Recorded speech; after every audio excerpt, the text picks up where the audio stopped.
வணக்கம். திருமந்திர தொடரை தொடர்ந்து பார்த்து கொண்டு வருகிறோம். அதில் 22வது பாடல், கடவுள் எனக்கு ஒன்றுமே செய்யலை அப்படிங்கிறவருக்கு திருமூலர் என்ன பதில் சொல்கிறாரு? கடவுள் என்னை கவனிக்கவே மாட்டிக்கிறாரு, பக்கத்து வீட்டுக்காரனையெல்லாம் கவனிக்கிறாரு, எதிர்த்து வீட்டுக்காரனையெல்லாம் கவனிக்கிறாரு, என்னையை மட்டும் ஒன்றுமே கவனிக்க மாட்டேங்கிறாரு என்ன அங்கலாய்க்கிறாங்க இல்லையா? அவங்களுக்கு அவங்க என்ன செய்யணுங்கிறத உணர்த்தக்கூடிய பாடல் தான் இந்த பாடல். அப்போ தேவையான பாடல் தானே. மனதில் எழுகின்ற மாயனல் நாடன், நினைத்தது அறிவன் எனில் தான் அறிகிலர், எனக்கிறை அன்பிலன் என்பார் இறைவன், எனக்கிறை அன்பிலன் என்பார் இறைவன், பிழைக்க நின்றார் பக்கம் பேணி நின்றானே. எனக்கு இறை அன்பிலன் என்பார் இறைவன், பிழைக்க நின்றார் பக்கம் பேணி நின்றாரே.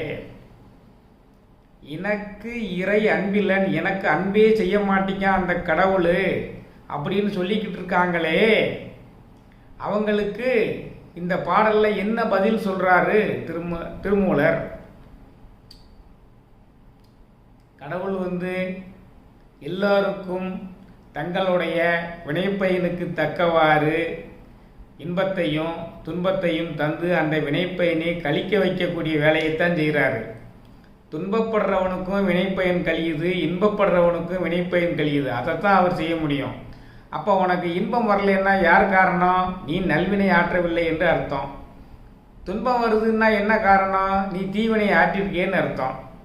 அதோட இந்த நல்வினை தீவினை இரண்டுமே இறை சிந்தனையோடு இருந்தால் அப்படியே அற்று போய்விடும்.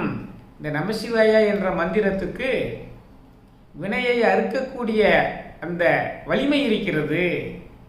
வினையை அறுக்கக்கூடிய மந்திரம் நமசிவாய மந்திரம். நம்ம அதை எந்த நேரமும் எண்ணிக்கொண்டும் சிந்தித்து கொண்டும் இருந்தால் வினையை அறுக்கலாம். நாம் அப்படி செய்கிறோமா? அப்படிங்கிறதுக்கு தான் இந்த பாடலில் விளக்கம் சொல்கிறாரு. மனதில் எழுகின்ற மாயநல் நாடன், மாயநல் நாடன் அவனுக்கு ஒரு பேர் கொடுக்குறாரு. அவன் மாயையினால் இந்த நாடுகளை எல்லாம், நாடுகள் என்பது நாடுகளில் உள்ள உயிரை குறிக்கிறது, ஆகுபெயர். மனதில் எழுகின்ற மாயநல் நாடன், மாயையினால் நல் உலகங்களையும் அதில் உள்ள உயிர்களையும் படைக்கக்கூடிய அந்த இறைவன் நினைப்பவர் மனதில் எழுகின்ற தன்மை உள்ளவன், நினைப்பவர் மனதில் எழுகின்ற தன்மை உள்ளவன். நீ இறைவனையை நினைத்து கொண்டிருந்தால், நமசிவாய என்று சிந்தித்து கொண்டே இருந்தால் உன் மனதிற்குள் அவன் எழுந்தருளுவான். உன் மனதிற்குள் அவன் எழுந்தருளினால் தீயவை காணாமல் போய்விடும்.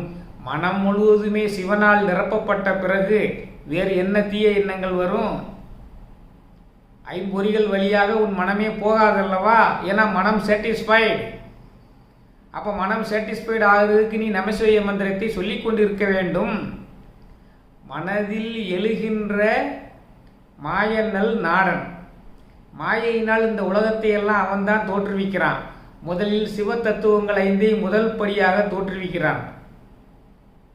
அது சுத்த மாயை. இந்த மாயையினால் உலகம் எப்படி தோற்றுவிக்கப்படுகிறது? அடுத்து வித்யா தத்துவங்கள் 7 தோற்றுவிக்கிறான். பலமுறை சொல்லியிருக்கிறதுனால பேரை சொல்லலை, அது அசுத்த மாயை. அடுத்து ஆன்ம தத்துவங்கள் 24 தோற்றுவிக்கிறான், அது பிரகிருதி மாயை. அப்போ மொத்தம் இந்த 36 மாயையினாலதான் அண்ட சராசரங்களும் அதில் உள்ள உயிர்களும் படைக்கப்படுகின்றன. இந்த மாயையினால் உலகத்தை படைக்கக்கூடிய நல்ல வேலையை செய்யக்கூடியவன் அவன். அவன் மனதிற்குள்ளே எழுந்தருளக்கூடியவன். நினைப்பவர் மனதில் தான் எழுந்து அவன் ஆர்ப்பரிக்க முடியும், ஆக்கிரமிக்க முடியும். நீ இறைவனை நினைக்கவே இல்லைன்னா எப்படி உன் இறைவன்கிட்ட வருவான்? நினைத்தது அறிவான் எனில்தான் அறிகிலர். நீ நினைக்கக்கூடியதையெல்லாம் அவன் அறிந்து விடுவான். நம்ம எங்கேயோ ஒரு மூலையில வாழ்ந்து கொண்டிருக்கமே, நம்ம நினைப்பதை இறைவன் அறிவானா என்றால் அறிந்து விடுவான். அவனுக்கு எல்லாம் தெரியும். நீ உன் மனதில் நல்லவைகளே நினைத்து கொண்டிருந்தால் உன் மனம் தூய்மையாக இருக்கும், அங்க வருவான். ஏன்னா நீ நினைத்ததை அவன் அறியக்கூடிய தன்மை உள்ளவன். நீ என்ன நினைக்கிற அப்படிங்கறதையெல்லாம் அவன் அறிந்து விடுவான். உள்ளத்தால் உள்ளலும் தீதே பிறர் பொருளை கள்ளத்தால் கல்வேம் எனல் சொல்லியிருக்காரா இல்லையா? நீ மனதால் நினைப்பதே பாவம், ஏனால் இறைவன் அறிந்து விடுவான். நினைத்தது அறிவன் எனில்தான் அறியலர். இறைவன் நம்ம மனசுக்குள்ள நினைப்பதையெல்லாம் அறிந்து கொள்வான் என்பதை நாம் அறியாமல் இருக்கிறோம். அறியாமல் தீயவைகளையே நினைக்கிறோம். தீயவைகளையே நினைத்தால் அவன் எப்படி வருவான்? பிற அன்பு செய்யலன்னு அவனை குறை சொல்லி என்ன பிரயோஜனம்?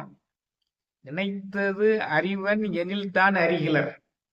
அவன் நீ நினைத்ததெல்லாம் அறிவான்.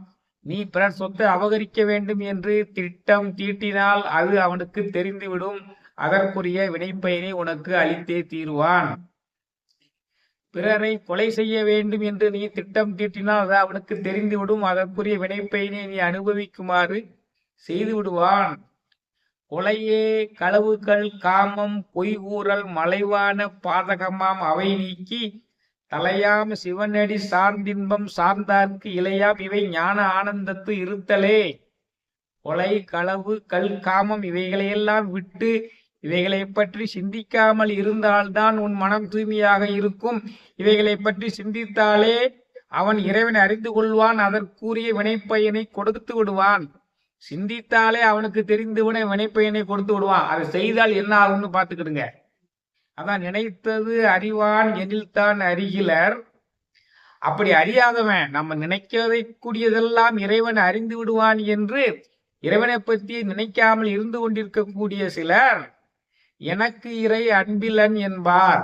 எனக்கு அன்பு செய்யாமல் இருக்கிறான், இறைவன் என்மேல் கருணை காட்டவில்லை, இறைவன் எனக்கு ஒன்றுமே செய்யவில்லை, பக்கத்து வீட்டுக்காரனுக்கு உதவுறான், எதிர் வீட்டுக்காரனுக்கு உதவுறான், அடுத்த ஊருக்காரனுக்கு உதவுறான், எனக்கு உதவலை என்று சொல்லக்கூடியவர்கள் எல்லாம் இறைவனை நினைக்காதவர்கள்.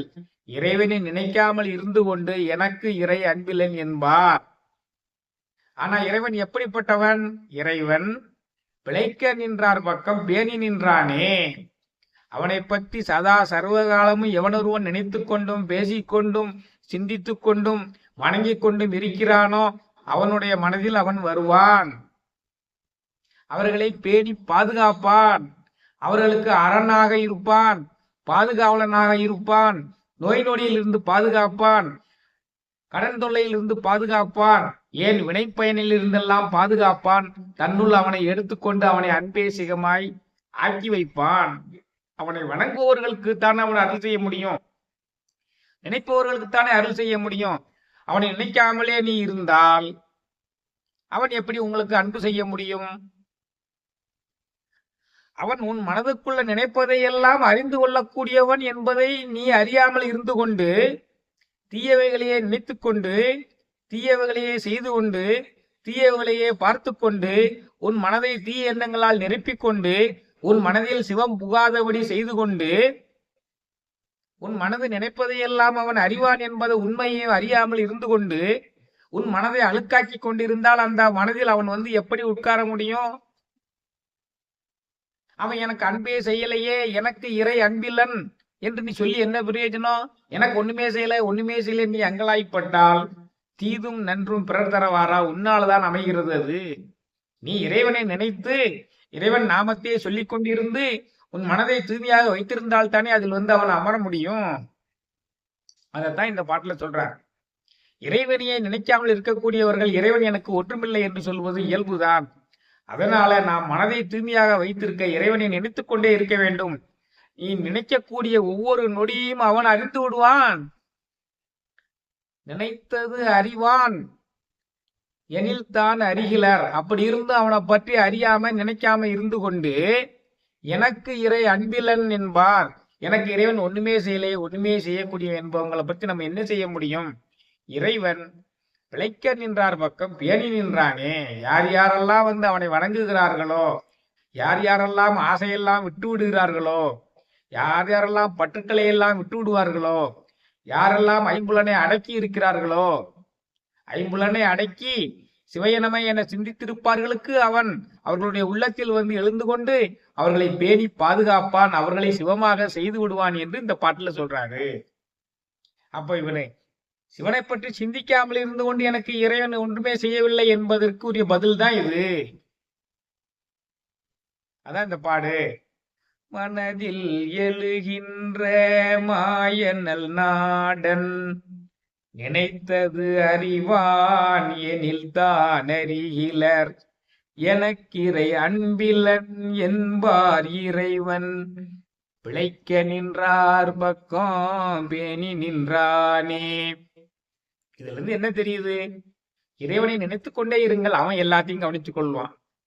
நீங்க அவன்கிட்ட போய் எதுவும் கேட்க வேண்டியதில்லை.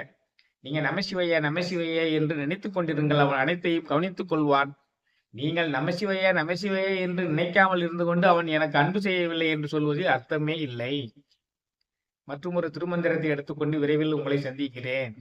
வான்முகில் வளாது பெய்க, மலிவளம் சுரக்க, மன்னன் கோன்முறை அரசு செய்க, குறைவிலாது உயிரல் வாழ்க, நான்மறை அறங்கள் ஓங்க, நற்றவம் வேள்வி மல்க, மேன்மைகொள் செய்வ நீதி விளங்குக உலகமெல்லாம், மேன்மைகொள் செய்வ நீதி விளங்குக உலகமெல்லாம், மேன்மைகொள் செய்வ நீதி விளங்குக உலகமெல்லாம். நன்றி.